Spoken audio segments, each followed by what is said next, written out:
जय हिंद साथियों, इन्फो शिक्षा परिवार में आप सभी का हार्दिक स्वागत है। दोस्तों, आज के अपने लेक्चर में हम दोबारा डिस्कस करने जा रहे हैं यूपी टेट 2018 के प्रश्नों पर चर्चा।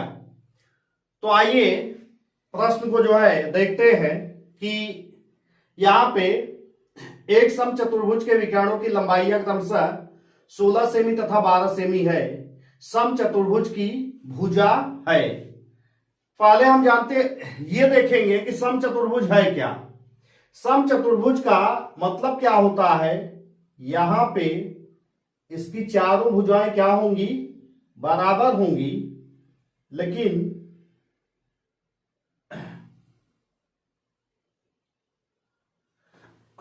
अगर इसका ये भुजा क्या हो, चारों बराबर हो, लेकिन विकर्ण की लंबाई बराबर ना हो। अगर इसके विकर्ण की लंबाई भी बराबर हो जाएगी तो वर्ग की परिभाषा हो जाएगी। अब ये कहा, अच्छा एक चीज और होता है कि समचतुर्भुज के विकर्ण क्या होते हैं, एक दूसरे को 90 डिग्री पर काटते हैं। यानी कि यहां पे जो कोण बनेगा ये 90 डिग्री होगा, ये भी 90 डिग्री।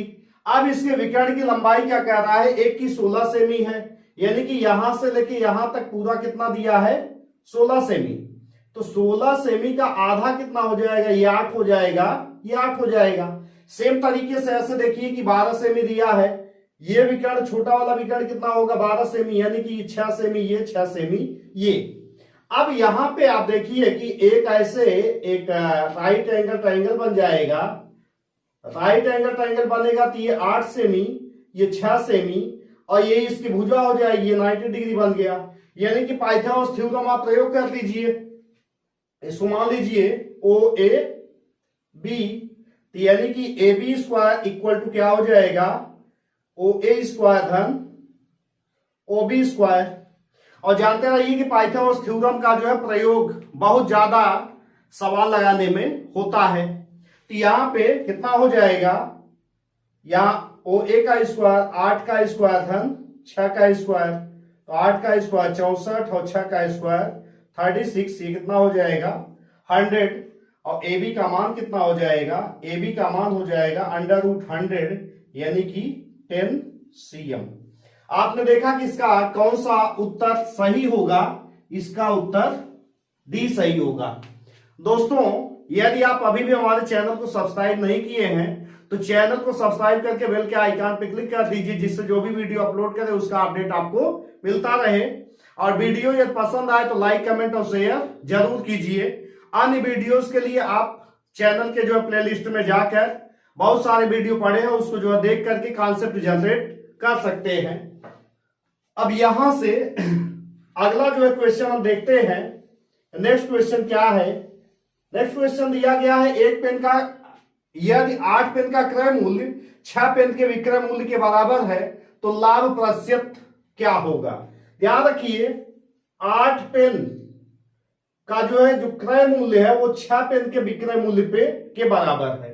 यानी कि 6 पेन बेचने के बाद 2 पेन के बराबर यहां पे लाभ मिल जाता है। यानी कि यहां पे 6 पेन बेचने पर 2 पेन के बराबर का लाभ हुआ। इसका मतलब इसको क्या किया जाएगा, 2 यहां कीजिए और 6 पेन बेचने के बाद 2 पेन के बराबर लाभ मिला है, यानी कि 2/6 और गुणे कर दीजिए कितना, 100 कर दीजिए। तो यहां पे कितना बन जाएगा, ये 1/3 गुणे 100, यानी कि कितना बन जाएगा 100/3। और 100/3 को जैसे ही हल करेंगे ये आ जाएगा 33 सही 1/3%। तो सही में उत्तर नहीं निकालना आ रहा है, तो कुछ लोगों को ये दिक्कत होती है। तो 100 में 3 का भाग दे दीजिए, 3 तिहाई 9, और यहाँ 1, 3 तिहाई 9, 1, यानी कि जो भागफल आएगा वो यहाँ कंप्लीट बनेगा, और 1 शेषफल है तो यहाँ ऊपर हो जाएगा, और 3 से भाग दिया गया नीचे बन जाएगा। ये कितना बन जाएगा, इसका ऑप्शन बी। क्योंकि दोस्तों हमने आपको बताया है कि अगर आपको टेट पेपर की तैयारी करनी है तो सबसे पहले आप पढ़े हैं चाहे जो कुछ, लेकिन पेपर का सलूशन अति आवश्यक है।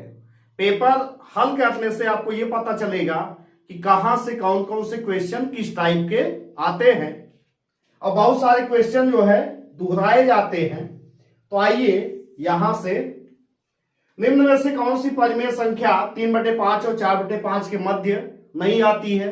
नंबर सिस्टम में परिमेय संख्या आपको पता होना चाहिए, लेकिन हालांकि परिमेय संख्या की परिभाषा के बिना भी आप यहां देखिए, एक दिया है 3/5, यानी कि इसका मान कितना आएगा, 3 में जो है 5 का भाग देंगे तो 0.6 आ जाएगा, और अगर 4 में 5 का भाग देंगे तो इसका मान आएगा 0.8। तो एक मान आ गया 0.6 और दूसरा मान आ गया 0.8, यानी कि पूछ रहा है इसके मध्य में कौन सा नहीं आता है। ध्यान रखिएगा, कौन सा आता है नहीं, यहां ध्यान दीजिए कि ये नहीं है, और जहां नहीं आ जाए वो जो है क्वेश्चन गड़बड़ घोटाला कर देता है। ठीक है, आप आधा प्रश्न पढ़े मध्य, इसके बाद लगाना चालू कर दिए तो कोई ना कोई क्वेश्चन आप जैसे ही ऑप्शन लेंगे हो सकता है आप हाई मान के हल कर दें। तो नहीं आने के बाद इसको जो है नोटेशन दे दीजिए 19/30। अगर ये हल किया जाए इसको मान कितना आएगा, दशमलव बढ़ाइए 0, 3 छक 18, 180, 10 आ गया, फिर 3 तिहाई 9, यानी कि 0.63 आ गया इसका मान, यानी कि ये मान इसके बीच में पड़ रहा है। देखिए 0.6 है, ये 0.63 उससे ज्यादा है, लेकिन 0.8 से कम है, ये तो पड़ रहा है। अब एक है 2/3, इसको भी हल कर दीजिए, 3 छक 18, फिर आया 2, फिर 3 छक 18, यानी कि ये मान भी पड़ रहा है। अगला जो है कर लीजिए 7/10, दशमलव बढ़ाइए 0, 10 सत्ते 70, ये भी आपने देखा 0.7, 0.6 से अधिक है, 0.8 से कम है, यानी कि अगर 3 ऑप्शन नहीं है, मध्य में हो रहे हैं, तो अगला ऑप्शन क्या बनेगा, वो जो है इसके बीच में नहीं होगा। तो उसको हल कर लीजिए, कितना आएगा, भागे 30 कर दीजिए, कितना आएगा, दशमलव बढ़ाइए 3 पचे 15, 10 आ गया, फिर 3 तिहाई 90।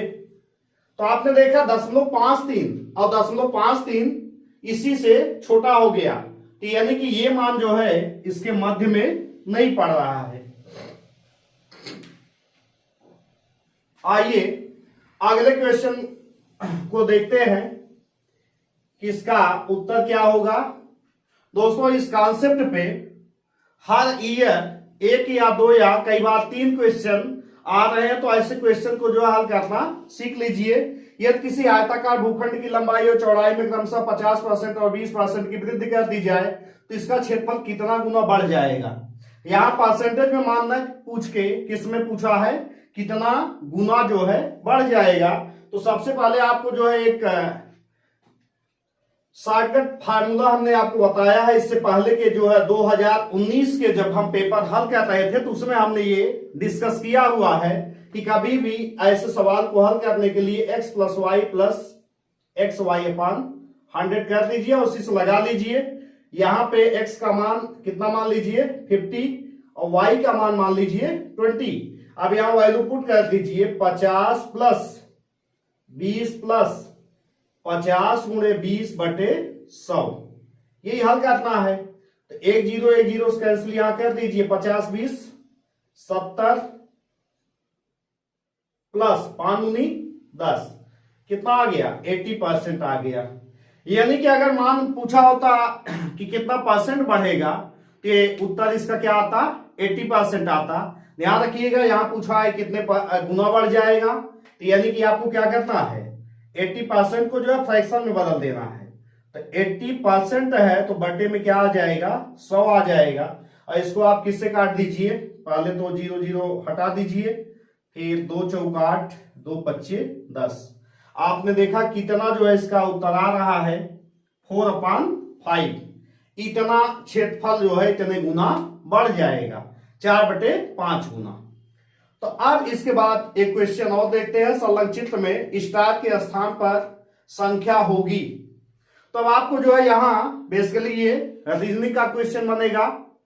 रीजनिंग का क्वेश्चन भी इसमें इन्वॉल्व कर देता है। जैसे कैलेंडर के क्वेश्चन और इस तरीके का। तो देखते हैं कि अगर बीच वाली संख्या है तो क्या कोई जो है इस पे नियम बन रहा है। तो आप देखेंगे 6 + 1 7 और 4 + 3 7 बन रहा है। ऐसे 3 + 2 5, 4 + 1 5, 8 + 7 15 और 9 + 6 15। ऐसे ही सेम 6 5 11 और 7 4 11, यानी कि इन दोनों अंकों का योग और इसका योग 11 आएगा, जो यहां इसके मध्य में फिलअप किया जा रहा है। तो इसका उत्तर क्या बन जाएगा? इसका उत्तर बन जाएगा डी। तो दोस्तों इस तरीके से आज के लेक्चर में हमने 5 क्वेश्चन का डिस्कशन किया है। अब 2018 के सेट में भी केवल 9 क्वेश्चन और बच रहे हैं। 9 क्वेश्चन हल करने के बाद ये भी सेट कंप्लीट हो जाएगा। तो आप चैनल के पे जाके 2019 के पेपर का जो है सोल्यूशन देखना हो डिटेल में आप देख लीजिए। 2018 का जो है डिस्कशन चल रहा है। 2 लेक्चर और लगेगा और 2 लेक्चर में ये समाप्त हो जाएगा। तो दोस्तों आपको वीडियो पसंद आया तो लाइक कमेंट और शेयर जरूर कर दीजिए। हम नेक्स्ट वीडियो में दोबारा मिलते हैं। तब तक के लिए नमस्कार।